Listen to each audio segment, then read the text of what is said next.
Bueno, les voy a presentar un Power. Ha cambiado también el Meet, me parece. Vamos a ver. Profe, ¿a este Sí, Power lo va a subir usted después al sí, aula? sí, sí. Bien, gracias.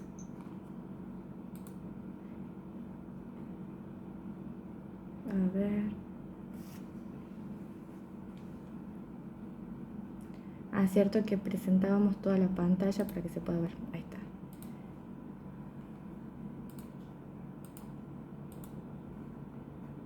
Bueno. ¿Se ve ahí? Sí, profe. Bien. Bueno. Yo he utilizado para poder pensar esta parte, digamos, muchas de las viñetas de Mafalda, ¿sí? Después lo podemos pensar juntas cuando ya hayamos recorrido, ¿no?, todo este PowerPoint. No es de un texto específico, ¿sí?, el Power, sino que trata de hacer un recorrido por varios textos y tratar de sacar algunas conceptualizaciones importantes, relevantes a la hora de pensar, ¿no?, estas matrices de aprendizaje. Bien, nosotros sabemos que que nuestra tarea, siempre empiezo la clase con la misma idea, y eso es como lo más importante, lo central, es considerar, ¿no? Esperarme que tengo que agregar gente.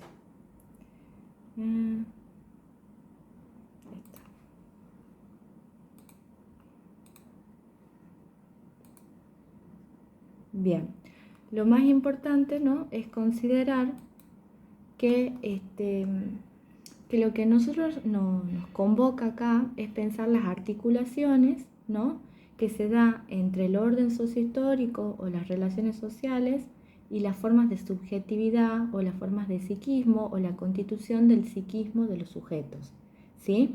Entonces, esa tarea la vamos a hacer por diferentes hilos, digamos, ¿no? Recuerden que ustedes, que habíamos visto, y que un poco la tarea del parcial es pensar el hilo conductor de la crítica de la vida cotidiana, ¿no? Y acá vamos a tomar otro recurso, que es pensar los procesos de aprendizaje, ¿sí? Y qué efectos tienen esos procesos de aprendizaje, ¿sí?, en la construcción del psiquismo, ¿sí?, en la construcción de modelos internos, ¿sí?, de relación del sujeto con el mundo, ¿sí? Ustedes traten de pensar, ¿no?, que desde este ángulo vamos a considerar que el sujeto posee un modelo interno o varios modelos internos, ¿sí?, que dan cuenta de una cierta interiorización, ¿no?, que tenemos sobre los vínculos y sobre la relación de los objetos con los objetos del mundo, ¿sí? Esos modelos internos los vamos a denominar matrices de aprendizaje, ¿sí? ¿Por qué tomamos el aprendizaje? ¿Por qué el aprendizaje? ¿Por qué ese hilo? ¿Por qué lo considera, ¿no?, la psicología social? Profe, Sí, está chiquito está el... chiquito. Ah, bien. Ahí está. Ahí está. ¿Por qué el hilo del aprendizaje, no? Porque consideramos... Ay, perdón, chicas, pero justo se van uniendo más compañeras y lo tengo que... A ver, ahí está. Bueno, ¿por qué el aprendizaje? ¿Por qué consideramos nosotros que lo importante acá sería considerar el aprendizaje? ¿Sí? Porque tenemos en cuenta, ¿no?, dice uno de los textos, que somos sujetos cognoscentes, ¿sí?, que en una relación de dialéctica con el mundo nos constituimos. ¿Qué quiere decir eso? Que en esa relación constante de praxis, ¿no?, con el mundo externo, con los objetos del mundo, es que nos constituimos. Esto ya lo hemos visto, ¿no?, en la primera unidad. Somos sujetos que estamos continuamente construyendo conocimientos en esa relación con el mundo. Bien, yo les decía, si ustedes recuerdan, ¿no?, quizás de otras materias, creo que han tenido psicología del desarrollo, ¿verdad? No, todavía no. No, todavía no han tenido psicología. Bueno, entonces quizás lo pueden pensar, ¿no?, con psicología del desarrollo en algún momento, ¿sí? La teoría de Jean Piaget, que quizás sí la han escuchado, ¿no?, en donde él también plantea que el sujeto se desarrolla en una relación, ¿no?, dialéctica con el mundo y desde ahí constituye esquemas, estructuras de conocimiento, ¿sí? Bien. Bueno, vamos a decir entonces que en estos momentos, si nosotros nos planteamos o nos ponemos a pensar qué conocimientos poseemos en este momento de nuestras vidas, vamos a considerar que somos un punto de llegada, ¿no?, de todo un acontecer histórico, ¿sí?, social y vincular, ¿no?, en donde hemos ido estableciendo una trayectoria de aprendizajes. No sé si ustedes pueden plantearse, ¿no?, qué es lo que ha producido, ¿no?, que ustedes sepan o tengan el conocimiento que tienen en estos momentos, ¿sí? Se me ocurre, ¿no?, ir pensando toda la historia individual, familiar, ¿no?, desde el momento del nacimiento en adelante, la entrada a una institución como la escuela, el pasaje por la primaria, por la secundaria, por el nivel superior, ¿sí?, en donde hemos ido estableciendo una trayectoria de aprendizaje, que no estoy hablando solamente del aprendizaje académico, ¿no?, sistemático que se da en la escuela, ¿no?, sino también alrededor de todos esos vínculos que se van estableciendo a lo largo de la vida, ¿sí? Y en este momento, en ese punto, nosotros hemos tratado de establecer o hemos establecido una forma de encuentro con lo real, ¿sí? Hemos ido aprendiendo a aprender. Ustedes piensen, tomando este ejemplo de la pandemia, que supone una crisis en la cotidianidad, ¿no?, ¿qué modelo de encuentro con lo real? Cuando yo hablo de lo real, lo podemos pensar como los objetos, ¿no?, a conocer, como aquello que es incognoscible en algún punto y que lo tenemos que abordar, ¿sí? Lo real, en general, es aquello que arma como un agujero, ¿no?, en la relación con el mundo, y que a ese agujero lo tenemos que, digamos, abordar, tratar de comprender, ¿no? Un modelo de encuentro con el mundo lo podremos sustituir, ¿no? Un modelo de encuentro con aquello que todavía no conocemos, pero que, digamos, ante esto que no conocemos, vamos adquiriendo ciertos modelos de acción sobre esos objetos del mundo, ¿sí? Como les decía, si nosotros nos paramos en marzo de 2020, si hacemos un corte ahí, podemos decir que hemos adquirido un modelo de encuentro con lo real, ¿no?, que teníamos un modelo de encuentro con el mundo en ese momento que ha entrado en crisis, ¿sí? ¿Cómo era ese modelo de encuentro con el mundo? Era un modelo de cercanía física con el otro, un modelo en donde, por ejemplo, nosotros para saludarnos nos dábamos un beso, ¿no?, nos acercábamos, no usábamos barbijos, toda una serie de actos que daban cuenta de una forma de encuentro con el otro, por ejemplo, ¿no? No digo de todo, también de todo lo que involucra el cómo estudiábamos, cómo íbamos a una institución educativa, etcétera, ¿sí? Eso lo hemos construido y ha entrado en crisis, ¿no? Ya vamos a llegar a la parte de las crisis, pero hasta ahí teníamos un modelo específico de encuentro con el objeto, ¿sí? Ese modelo nos da una forma, ¿no?, de aprender, ¿no?, de aprender a aprender, de organizar nuestras experiencias, darle una significación, ¿sí? ¿Qué quiere decir esto, no? Nosotros, de todo lo que se nos presenta en el mundo, ¿sí?, elegimos qué es lo que vamos a tomar, ¿sí? Imagínense un texto muy grande, ¿no? Y nosotros, ¿por qué seleccionamos estas ideas y no las otras? ¿Sí? ¿Por qué marcamos de este párrafo esta oración y no todo el párrafo? Bueno, a veces podemos marcar todo el párrafo, digo, ¿no? Pero, ¿por qué elegimos? ¿Sí? ¿Por qué seleccionamos determinados conocimientos? Los seleccionamos de todo ese universo total, ¿sí? Los seleccionamos porque tenemos modelos de aprendizajes, ¿sí? Y tenemos una actitud de aprendizaje que está organizada y que se suele mantener estable frente a los objetos, frente a lo real, como les decía recién, y frente al acto de conocimiento. ¿Qué quiere decir eso? Si nosotros pensamos nuestra circulación, por ejemplo, por la escuela primaria, ¿cuál es la actitud de aprendizaje que hemos tenido? ¿Sí? que nos levantemos todos los días a las 7:30 de la mañana, nuestros padres nos cambien, nos lleven hasta la puerta de la escuela o del colegio, entremos al colegio, entremos a la escuela, hicemos la bandera, nos sentemos en un aula organizada de una determinada manera, ¿sí? Y escuchemos a un docente, ¿sí? Eso es una actitud de aprendizaje, es una forma de posicionarme frente al acto de conocer. Y como ustedes ven, esa actitud de aprendizaje se ha mantenido durante mucho tiempo. Es más, podríamos decir que hasta ahora se mantiene de alguna forma, ¿sí? ¿Por qué? Porque estos modelos están tan internalizados en nosotros que están ligados a nuestra identidad, a nuestra constitución como sujetos, ¿sí? Y porque tiene que ver con nuestra historia como sujetos, ¿no? También podríamos pensar que qué valor, ¿no?, le han dado los otros a esta actitud, por ejemplo, de aprendizaje, qué es lo que han dicho, qué es lo que se nos ha transmitido a lo largo de nuestras vidas, ¿sí?, en relación a esto.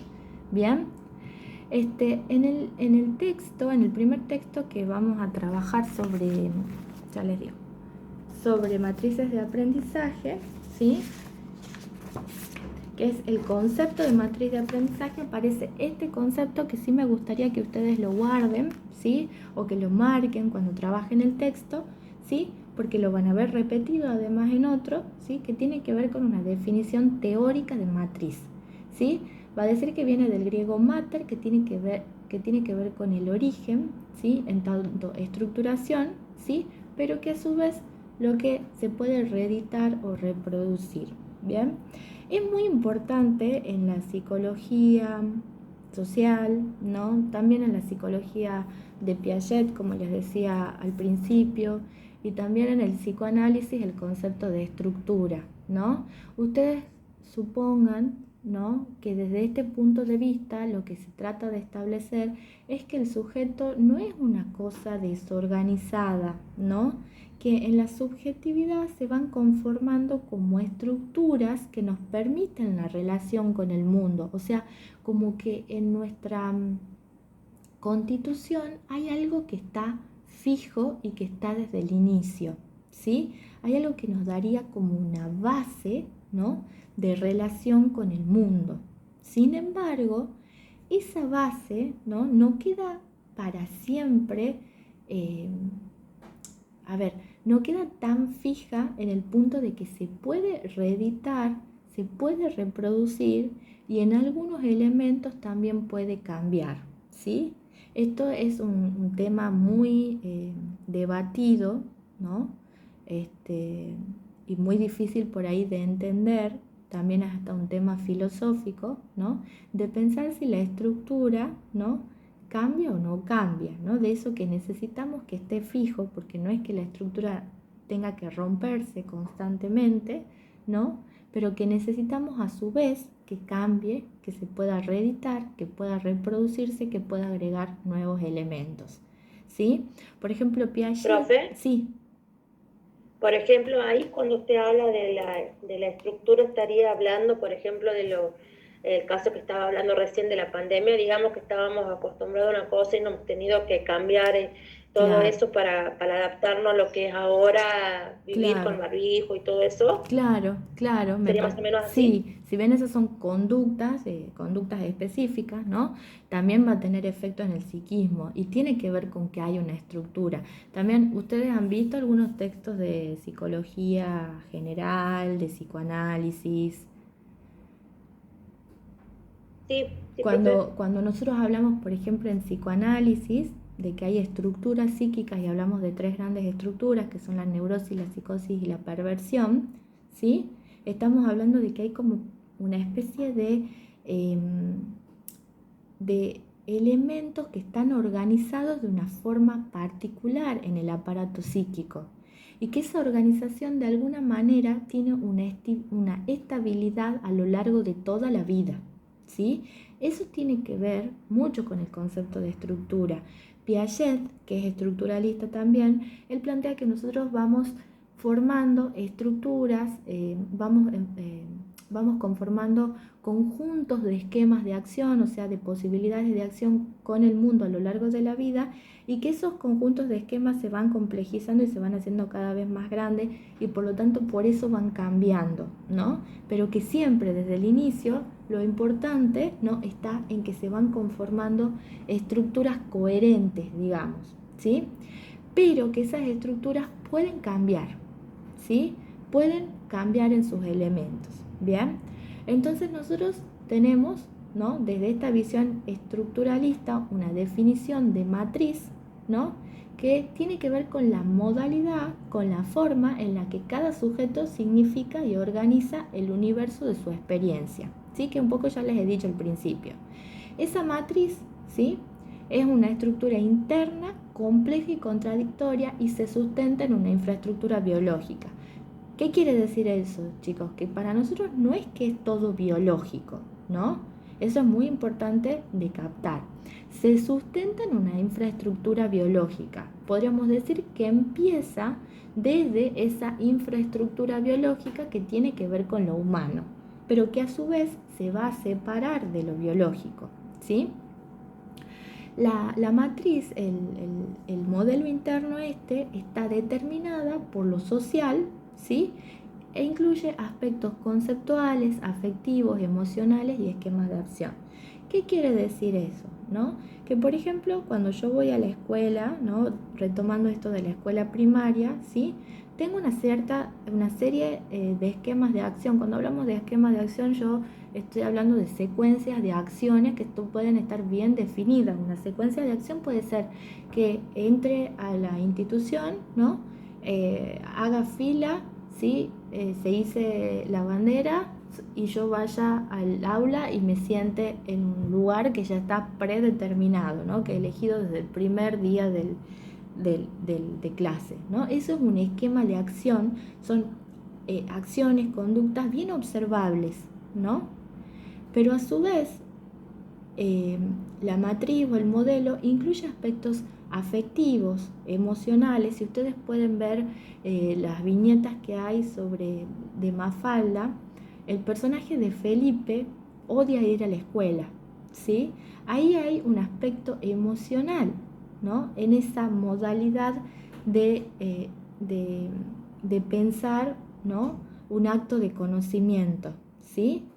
Y también hay aspectos conceptuales. Nosotros ya tenemos interiorizados aspectos conceptuales. Capaz que yo les diga a ustedes saben lo que es estructura, ¿no? Y ya han internalizado el concepto de estructura, ¿no? Ya han internalizado o ya lo han incorporado a ese concepto como algo que viene desde antes, ¿no?, que no se están encontrando en estos momentos con ese concepto, ¿sí? Ese modelo, ¿no?, está construido, ¿no? No es algo que se construye en el momento, sino que tiene una historia, tiene una trayectoria, ¿sí? Y tiene que ver con nuestras potencialidades y nuestros obstáculos. Si nosotros nos paramos en el 2020, ¿sí?, nosotros tenemos una trayectoria hasta marzo de 2020 de cómo aprender, ¿no?, de cómo realizar este proceso de aprendizaje.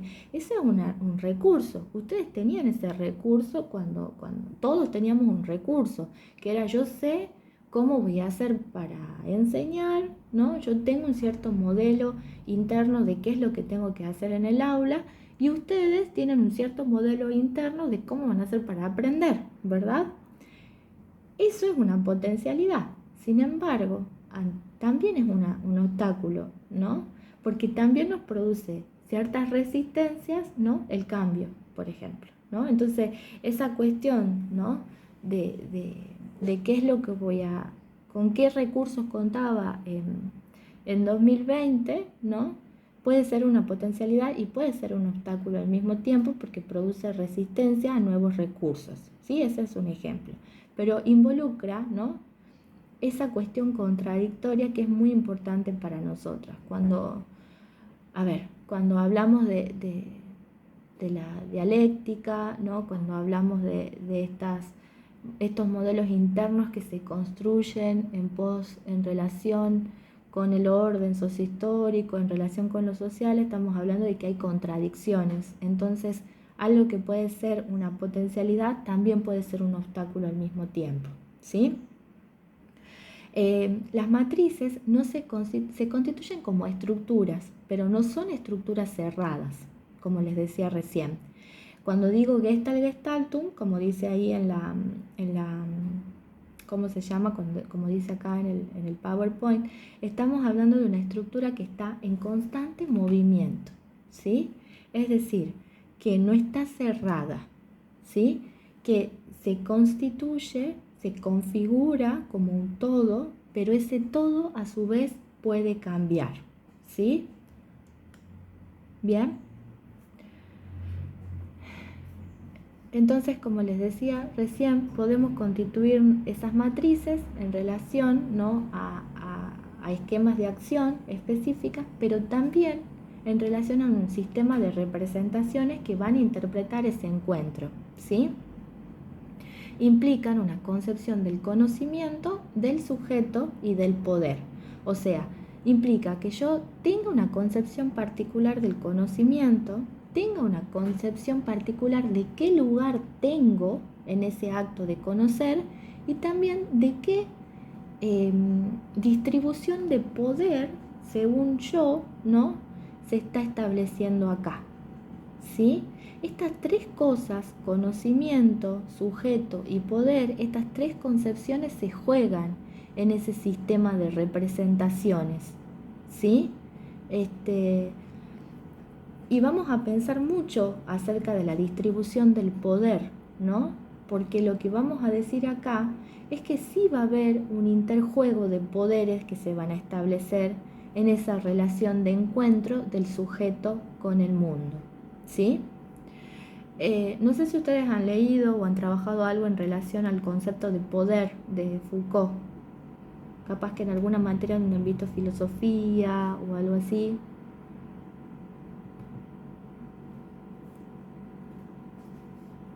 Como para saber con qué trayectoria vienen. ¿Lo han visto? ¿Tienen idea de qué hablo cuando hablo de poder? A eso particularmente, al menos yo no tope, pero sí lo relaciono con algo que hemos visto en Ajá, psicología ocupacional, ajá, que bueno, se trata de esto de ¿cómo se dice?, de poder darle la oportunidad también al ah, alumno de que enseñe, de que hable, porque enseñando, que imagino que esa sería su ubicación de poder, sí, aprende. perfecto.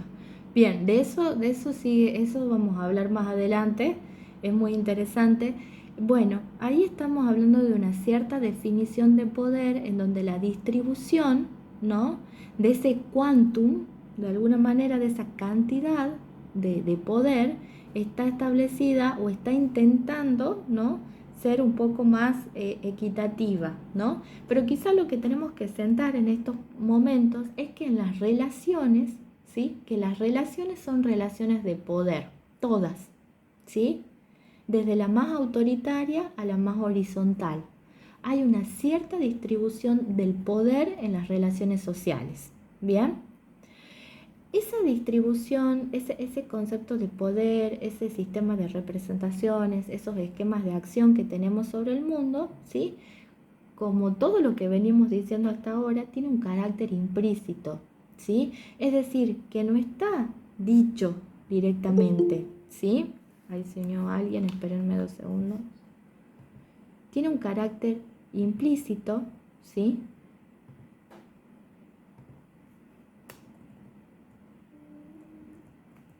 Tiene un carácter implícito, ¿sí?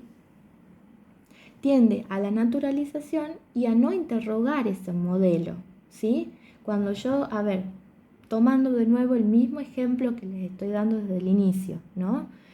Nos interrogamos por qué entramos a la escuela a las 7 de la mañana y formamos y cantamos una canción y demás. Nos interrogamos por qué nos distribuimos en el aula de tal forma y no de otra, ¿sí? No tendemos a la interrogación. Por supuesto que ustedes que están en esta carrera me parece que sí se han podido interrogar muchas veces estos modelos, ¿no? Pero en general, en la vida cotidiana, no son interrogados, ¿sí?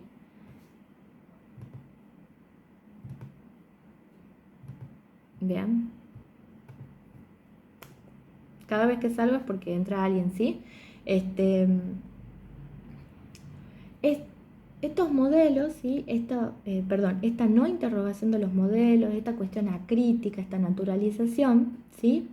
Tiene que ver con el orden sociohistórico determinado en el que estamos, ¿sí? En donde lo que va a decir el texto, el primer texto que trabaja esto, es que hay una identificación entre criterio de verdad y criterio de autoridad, ¿sí? Funcional al orden social y como la única forma válida de aprender, ¿no? Vamos a decir entonces que quien tiene la autoridad tiene la verdad, ¿sí? Entonces en ese punto, si nosotros lo miramos en esta situación, ¿no? Es probable, ¿no? Que el modelo, ¿sí? El modelo de aprendizaje que estamos teniendo, ¿sí? Tenga que ver con que yo, ¿no? Ubicada en el lugar de docente en estos momentos, tengo una distribución de poder inequitativa, ¿no? No es que ustedes tendrían el mismo poder que yo, ¿sí? Y por lo tanto, como soy la autoridad, soy la verdad, ¿sí? Eso es propio del orden social histórico de este momento, va a decir el texto, ¿sí? Que autoridad, poder, se asocia con la verdad, ¿bien? Y con la única forma válida de aprender, ¿sí? Sin embargo, ¿no? Como somos estructuras y como esta estructura va cambiando, ¿no? Esto no siempre se mantiene de la misma forma, ¿sí? Porque esto es lo que nos interesa en esta materia, de que eh, más allá, ¿no? De que hay cosas estructurales, hay modelos implícitos, hay modelos internalizados y naturalizados y no cuestionados, siempre hay momentos de crisis.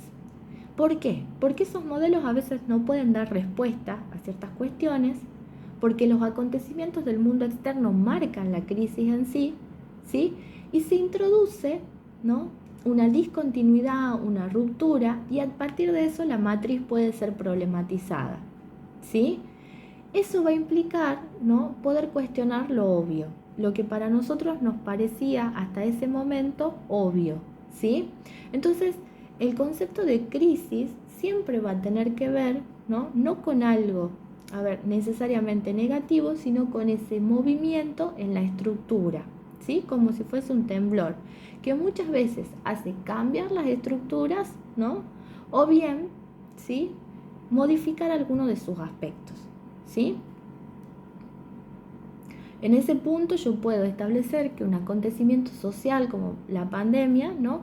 Produce una crisis tal que el criterio de verdad y criterio de autoridad de cómo se realizaba el aprendizaje va a tener que ser cuestionado, ¿sí? No nos queda otra en estos momentos que cuestionarnos, ¿sí? El aprendizaje en sí, ¿sí? Porque es la única manera de poder, digamos, crear, ¿no? Estructuras de conocimiento nuevas, ¿sí? Si no nos quedamos en una cosa absolutamente pasiva, ¿no? Mientras trabajaba estos textos, pensaba, ¿no? Y que quizás lo podemos pensar también con el material que viene más adelante, todo lo que nos implica que haya una crisis en la educación actualmente por la pandemia en sí, ¿no? Y cómo nuestros criterios y nuestros modelos y nuestros sistemas de representaciones se van a poner en juego a la hora de pensar qué hacemos con la educación, ¿no? Que es un gran problema en estos momentos, ¿sí? Diríamos, yo me arriesgaría a decir que en estos momentos estamos en un momento de crisis, ¿sí? Y que todavía no hemos constituido modelos o sistemas de representaciones que puedan abordar todo lo real que nos implica esta situación, ¿sí? Que todavía no, pero que la crisis va a llevar a poder crear, ¿no? Sistemas de representaciones, a poder pensar esta situación. Justamente lo que nos trae, a ver, de positivo es que, no sé si de positivo, a ver, de lo que nos permita generar algo de creatividad en todo esto, es que no es natural, ¿no? No está naturalizado nada de lo que nos está sucediendo ahora, ¿no? Bien. La construcción de las matices se da por diferentes factores, ¿sí? Este, desde las relaciones sociales primordiales, ¿no? Y las otras, ¿sí? Las que operan desde las instituciones, que podemos pensar la escuela, podemos pensar el club, ¿no? Podemos pensar la entrada inicial a una guardería, a un maternal, etcétera, ¿no? Los medios de comunicación, la familia, el trabajo y el tiempo libre, etcétera. Todos estos lugares, estos puntos donde se dan las relaciones sociales van a ir creando matrices y van a ir multideterminándolas, ¿sí? Ustedes recuerden, ¿no?, que las relaciones sociales se establecen en relación al trabajo, ¿no? Son relaciones de producción que fundan, que dan lugar al orden social determinado, ¿sí? En este punto, dice el texto, nos interesa lo dominante, ¿sí? Lo que garantiza la permanencia del orden, ¿sí? Y la configuración de sujetos aptos para sostener esas relaciones y perpetuarlas, ¿sí? ¿Qué quiere decir eso, no? Nosotros hemos dicho hasta acá, a lo largo de la materia, ¿no?, que los hombres, ¿no?, en pos del trabajo se relacionan con otros hombres y con la naturaleza y fundan un orden social determinado, un orden sociohistórico. En ese orden sociohistórico hay formas dominantes, ¿no? Hemos visto algo de la diferenciación en clases, ¿no?, que se da en la sociedad, por ejemplo, ¿no? Hay formas dominantes que intentan, que van a pujar constantemente para garantizar su permanencia, ¿sí?, a través de configurar sujetos que puedan sostener esas relaciones y perpetuarlas, es decir, mantenerlas, ¿no?, seguir reproduciéndolas. Bien, acá yo he puesto una viñeta de Mafalda que es muy interesante, ¿no?, porque plantea la contradicción, ¿sí? Porque plantea, ¿no?, que a nosotros en la escuela nos dicen que hagamos una composición sobre la independencia, ¿sí? Y Mafalda le pregunta a Felipe si ya hizo su composición y Felipe le dice que ha salido para darse una vuelta y para inspirarse sobre esa independencia, ¿no? Y podemos encontrar en la última escena, ¿no?, que hay una serie de palabras en inglés que hablan, ¿no?, de una cierta distribución de poder. Bien.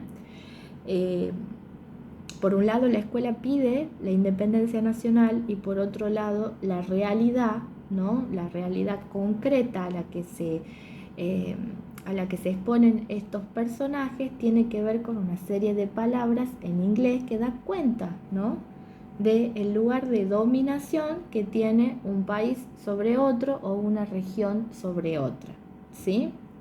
Ahí en el medio le estoy viendo que dice Kant, ¿no? Interesante. Pero digo, ¿no?, las formas dominantes, ¿sí?, van a intentar, ¿no?, sostener, garantizar su permanencia en la configuración de los psiquismos que puedan perpetuar esa forma dominante, ¿sí?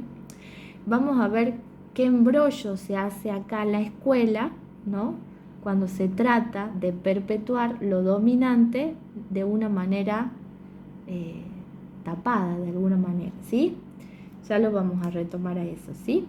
Pero la idea es esa, ¿sí? Que hay una forma, hay una clase dominante, vamos a decir así, ¿sí?, que intenta reproducirse constantemente y eso, ¿no?, va a estar en los modelos, ¿no?, de aprender, ¿no?, de construcción de las matrices, ¿sí? Bueno,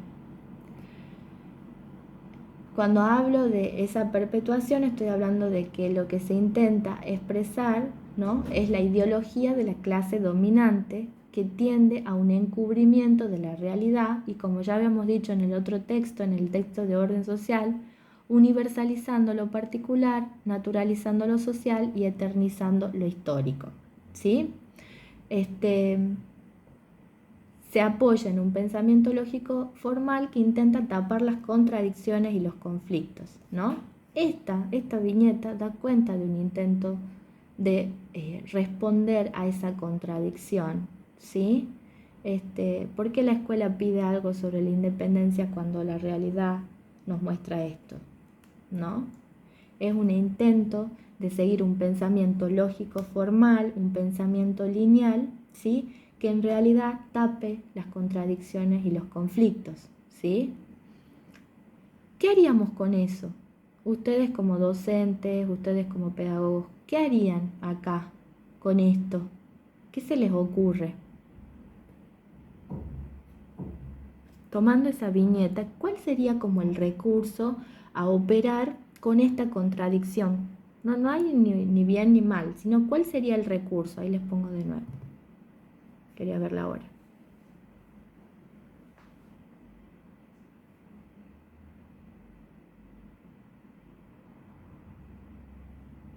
Las escucho así la distribución de poder sea un poco más equitativa, ¿sí?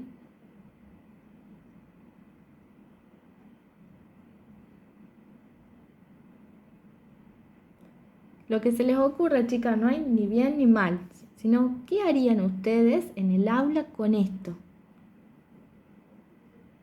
No, o sea, capaz que como mostrándole también, profe, Ajá, no sé, otra realidad, digamos, o ajá, sea, en realidad la realidad sí, de otra forma y no tan solo lo que la institución o el colegio quiere enseñar, digamos, sino también aportando algo de lo que en realidad pasa, ajá, eh, bien, como para darle también otra opción a los sujetos que aprenden, digamos, de tener como un abanico de opciones de lo bien, que sucede y bueno, que perfecto, capaz que ellos puedan analizar qué es lo que es real, qué es lo que no y ajá, así, no sé, bien, se me ocurre, bien, no sé. está muy bien, ¿sí? Ahí hay una ruptura con lo lineal, ¿sí? Porque lo lineal estaría ubicado acá, en las primeras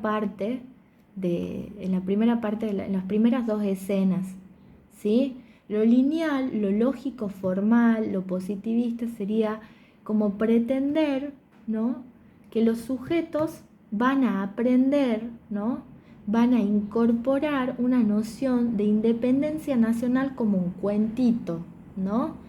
Como ese cuentito como ese cuentito que va de una cosa totalmente sin contradicciones, sin paradojas, sin problemática, ¿no? Cuando vos decís apelar, ¿no? A poder pensar lo que llamamos la realidad, yo diría, en vez de la realidad es construida en las matrices, ¿no? En los modelos que tenemos. La realidad es algo relativo de alguna forma, no hay una forma directa de apropiarse de lo real. Pero en vez de decir la realidad, quizás podríamos decir en la vida cotidiana, ¿no? Le pedimos a un niño que componga sobre la independencia nacional, pero de repente ese niño sale y va al shopping, ¿sí? Eh, Poder pensar esa vida cotidiana en pos de esa composición, por ejemplo, tendría que ver con el acceder a otro modelo, ¿no? Que tenga en cuenta las contradicciones, ¿sí? De hecho, esto de apelar a la cotidianidad es un recurso, ¿sí? Porque justamente el pensamiento lógico formal va a intentar tapar la cotidianidad, ¿sí? Hay una lucha constante en eso, ¿no? No es que todo se da de manera lineal, hay una lucha constante en la familia, en el sistema educativo, en la política, ¿no? En la cotidianidad de cada uno de los hombres, porque nos encontramos con estas contradicciones, ¿sí? Son puestas en juego constantemente, aunque lo dominante intente hacer estas tres cosas, ¿sí?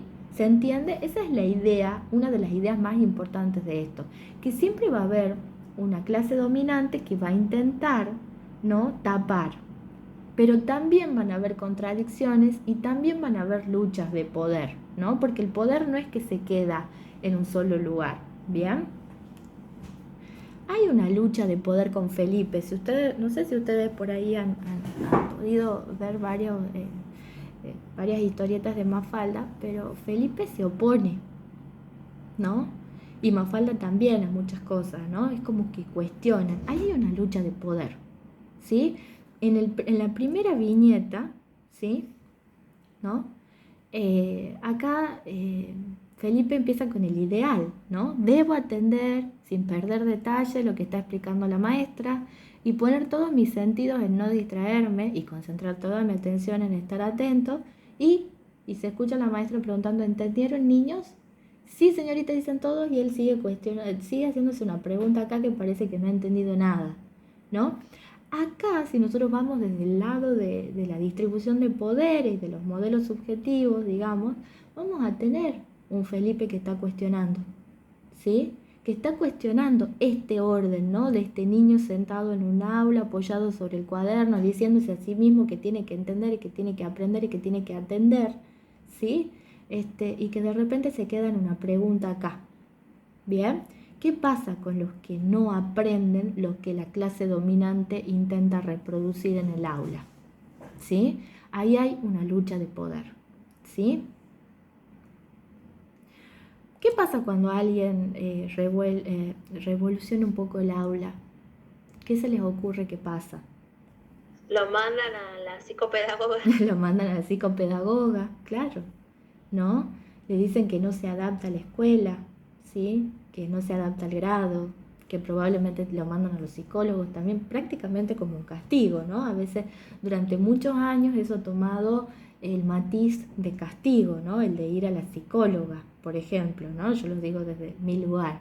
El que transgrede, el que revoluciona el aula, ¿no?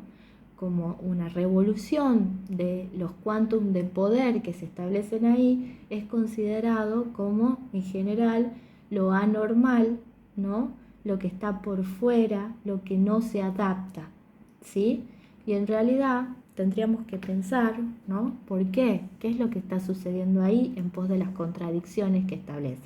Un poco lo que sigue de estas diapositivas tiene que ver con cómo ha sido esa trayectoria que yo les decía. ¿Me pueden decir ahora, chicas, que no la veo, no quiero sacar la diapositiva? Son y 50. Y 50. Bueno, vamos a ir un poquito más rápido acá. Sobre la familia, ¿sí? Sobre la familia vamos a tener en cuenta, ¿no? Que sería como el primer, es lo más primario, ¿no? Es el primer lugar, es el primer grupo donde el niño va a construir esas matrices de aprendizaje, esos modelos, ¿sí? En un protovínculo, va a decir el texto, fundante con el otro. En ese protovínculo, en ese vínculo inicial que en realidad, o sea que en general, perdón, nosotros los asociamos con la relación sujeto-función materna, ¿no? En ese vínculo muy importante, muy inicial en la vida, se va a dar, ¿no? La constitución de lo sexual, se va a poner en juego lo sexual, dice el texto, ¿sí? Y el texto va a ser un recorrido sobre cómo se establece la sexualidad a lo largo de la historia, ¿sí? Yo no lo he tomado para esta diapositiva, ¿sí? Después, si ustedes lo quieren leer, es muy interesante, ¿no? Porque tiene que ver mucho con el poder de lo femenino a lo largo de la historia también, ¿sí? Pero lo que me interesa acá es que en esa constitución de la sexualidad se va a ir produciendo un proceso de individuación, es decir, aquello que es un vínculo inicial totalmente, digamos, totalmente continuo del cuerpo de la madre con el cuerpo del hijo, ¿sí? Va a ir dando lugar a una separación. Eso es fundante de la subjetividad y solo es gracias a la estructura familiar y al orden social. O sea, el orden social, ¿no? Y la familia en sí va a ir haciendo una especie de separación, ¿no? De esa discriminación total del yo, no yo, ¿sí? Lo que va a decir el texto es que la familia patriarcal y monogámica aparece funcional al orden social actual, ¿sí? Es parte, si bien hace un recorrido histórico, es parte de nuestro orden social que la familia sea patriarcal y monogámica, que no siempre la familia ha sido de esa forma, ¿sí? Y que la vida sexual se regla a los intereses de la propiedad y a la distribución de la riqueza. Y esto da lugar a la represión sexual, ¿sí?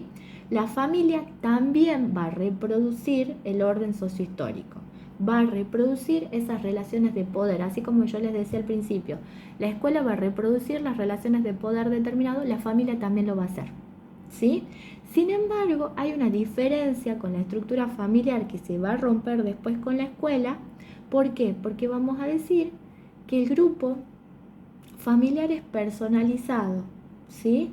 Que está en función del cuerpo y del movimiento en base a la necesidad individual del sujeto. ¿Qué quiere decir?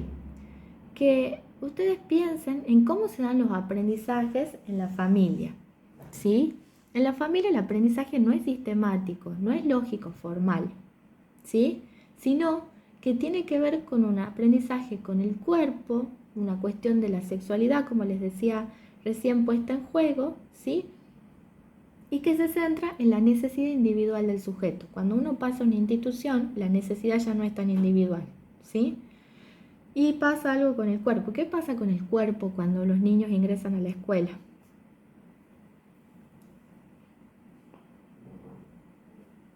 ¿Qué se le pide al cuerpo del niño cuando ingresa al aula? Lo he dicho varias veces en los ejemplos de cómo eran nuestros días en la escuela primaria. ¿Qué se siente, profe? Se disciplina el cuerpo, se lo controla, ¿sí? Cuando se pide que un niño se siente en un aula, se le está pidiendo un cierto disciplinamiento del cuerpo y del movimiento, ¿sí? Cosa que hasta la vida familiar, en los primeros años de vida, estaba permitido, ¿sí? Entonces, ahí ya tenemos algo importante. Hay una crisis con el modelo de aprendizaje previo, ¿no? Porque si en el modelo de aprendizaje en el ámbito familiar era un aprendizaje personalizado, ¿no? Que se funda en la experiencia, en el cuerpo y en el movimiento, en la escuela, ¿sí? Eso se cae, ¿sí? Ya no es personalizado, ya no tiene en cuenta la necesidad particular del sujeto, ¿sí? Y ya no está fundado en la experiencia, ni en el cuerpo, ni en el movimiento, sino que está fundado en la enseñanza, ¿sí? Ahí cambian las relaciones de poder. Si nosotros podemos ver que en la familia hay una relación de poder puesta en juego, por supuesto, porque está el adulto por sobre el niño, ¿no? Y podemos hacer todo un análisis de la familia monogámica, de la autoridad patriarcal, de las relaciones de poder entre mujeres, varones e hijos, ¿sí? Madres, padres e hijos, ¿sí? También podemos pensar que las formas de poder que se dan en la escuela tiene que ver, ¿no?, con el aprendizaje y con la idea de una cierta repetición de un discurso particular. Por ejemplo, podemos repetir todos los 9 de julio el discurso de la independencia sin tener en cuenta, ¿no?, lo que pasa en la vida cotidiana. ¿Bien? La idea sería que en la enseñanza se repite y se recree constantemente un discurso particular, ¿sí? Ese discurso particular es el discurso de lo dominante. ¿Bien? Hay intolerancia, va a decir el texto, a lo que emerge, que es un poco lo que les explicaba, lo que pensábamos recién. ¿Qué pasa con un niño, ¿no?, que no se puede sentar?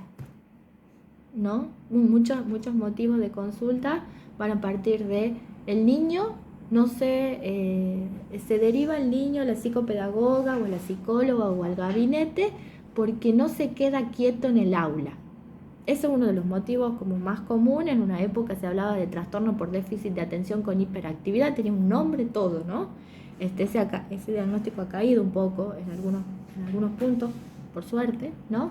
Pero es aquello que rompe con lo esperable, ¿no? Que de repente no se tolera como emergente, ¿no? De un niño que viene con el cuerpo libre acá, pasa a este lugar de enseñanza sobre el aprendizaje y de repente es un niño con dificultades porque no se queda quieto en el aula, ¿no? Miren esa contradicción, ¿no? Miren esa contradicción, esa paradoja que implica este sistema social, ¿no? Se reprime la pregunta, el cuerpo y el movimiento, e implica la preparación para la alienación al sistema productivo, ¿no? Que nos sienten a todos en filita, que nos hagan Por supuesto que eso puede estar cuestionado en las instituciones. No es la institución y el docente el que reproduce de manera autoritaria en sí por una decisión propia, ¿no? Es un sistema social que nos mete en esa, ¿no? Y que nosotros tendemos a naturalizarla, ¿bien? Si ven la película esta de Wall, ¿sí? Pueden ver una crítica a este sistema, ¿sí? Bueno, eh, acá vamos a tener la cuestión del poder. ¿Qué hora es, chicas? A ver, las 9:58. Bueno, como les decía recién, para ir avanzando un poco más rápido, así queden tranquilas, ¿sí? No es el docente en sí la cuestión de la persona del docente, ¿no? La pregunta es cuál es el lugar del sistema educativo acá, del docente en el sistema educativo, ¿sí? No es lo que se consagra la autoridad del docente, el docente también queda en ese círculo, ¿no? Lo que se consagra es la metodología lógica formal de la educación. Se sacraliza el método, ¿no? Donde se inhibe la capacidad creativa del docente. Esto para mí era muy significativo lo que pasa en los coristas, ¿sí? A ver, si bien el personaje principal, ¿no? El personaje del director del coro no es, ¿no? No es docente, no entra a la institución como docente en sí, ¿sí? Pero sí entra a la institución como un lugar de autoridad, ¿no? Él entra como un preceptor, una cosa así, ¿no? Como quien garantiza la seguridad más o menos del sistema, ¿sí? Y todas a ver, todo el tiempo, ¿no? Se está tratando de inhibir su capacidad creativa, porque está sacralizado el método autoritario que se establece en la institución, ¿sí? Porque el método es lo que va a generar los resultados positivos, ¿no? Eso está nombrado en la voz del director de la institución, ¿sí? El director le dice, así hay que hacer, hay que castigarlos porque estos chicos no tienen solución, ¿sí? Y de hecho hay otro personaje, ¿no? Que también tiene un cierto amor por la música, ¿no? Que lo ayuda al, al director del coro, ¿no? Al docente este de música, ¿sí? Pero que él ya estaba metido en esa sacralización del método, ¿no? En donde se repetía constantemente que la forma de aprender tenía que ver con el castigo y el sometimiento, ¿sí? Entonces, si el docente, ¿no? Si este docente quedaba en el lugar de preceptor, en el lugar de autoridad, en el lugar de quien tenía que reproducir el autoritarismo de esta institución, él iba a quedar en una relación de sometimiento, ¿no? Iba a quedar, ¿no? Desconocido en su necesidad y en su deseo, ¿sí? Y no iba a poder reflexionar sobre el sistema, ¿no? Muchas veces no podemos. Muchas veces quedamos en ese lugar, ¿bien? Pero la idea sería poder apelar continuamente a nuestra necesidad, ¿no? Como sujetos y a nuestra creatividad también, ¿sí?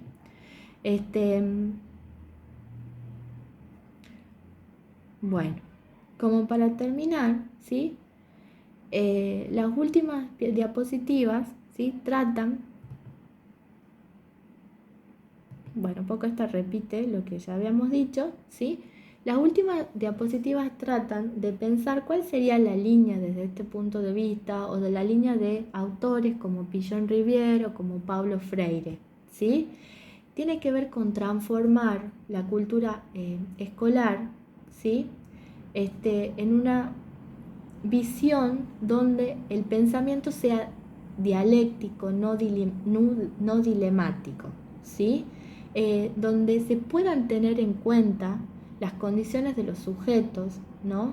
Se puede tener en cuenta al sujeto, a la interrogación, ¿no? Y a la creatividad, tanto del docente como del alumno, ¿no? Porque ya vemos que nos podemos meter en esa continua repetición de aquello que viene como el orden dominante, ¿sí? Tener creatividad, poder preguntar, poder cuestionar, tiene que ver para esta teoría con el concepto de salud mental, que es lo que vamos a tratar de abordar, ¿no? En la próxima unidad. Bien, está relacionado, ¿sí? Entonces, bueno, revisen esto. Yo he puesto una frase de de Paulo Freire, que dice: no hay palabra verdadera que no sea una unión inquebrantable entre acción y reflexión, y por ende que no sea praxis. De ahí que decir la palabra verdadera sea transformar el mundo. ¿Sí? Transformar el mundo tiene que ver con apelar, ¿no?, a esa creatividad, ¿bien?, del sujeto. ¿Tienen alguna duda, chicas? La última parte la vamos a retomar, ¿no? La vamos a retomar.